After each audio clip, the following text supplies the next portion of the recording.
15 సంవత్సరాలు పరిపాలిస్తే Iran Muslims చేతిలో Islamic country అయిపోయింది. ఇరాక్ను కూడా 15 సంవత్సరాలు ముస్లింస్ పరిపాలిస్తే అది ఇస్లామిక్ కంట్రీ అయిపోయింది. 21 సంవత్సరాలు పరిపాలిస్తే ఈజిప్టు అది ఇస్లామిక్ కంట్రీ అయిపోయింది.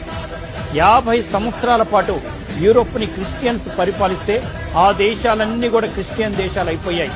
కానీ నా భారతదేశం, నా హిందూ దేశం 800 సంవత్సరాలు ముస్లింస్ పరిపాలించిన, దండయాత్ర చేసిన ఘోరీలు, గజనీ మహమ్మదులు, ఔరంగజేబులు, ఇటువంటి ముష్కరులు ఎంతో మంది దాడి చేసిన నిలబడింది హిందూ ధర్మం.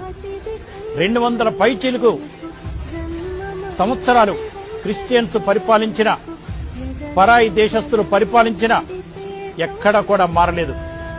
అదే హిందూ దేశం నిలబడింది, హిందుత్వం నిలబడింది. హిందూ దేవతలు పాదాలు కూడా తాకని పరిస్థితి మనం కల్పించాం. అది నా దేశ గొప్పతనం. ఎవ్వరు వచ్చినా మారం.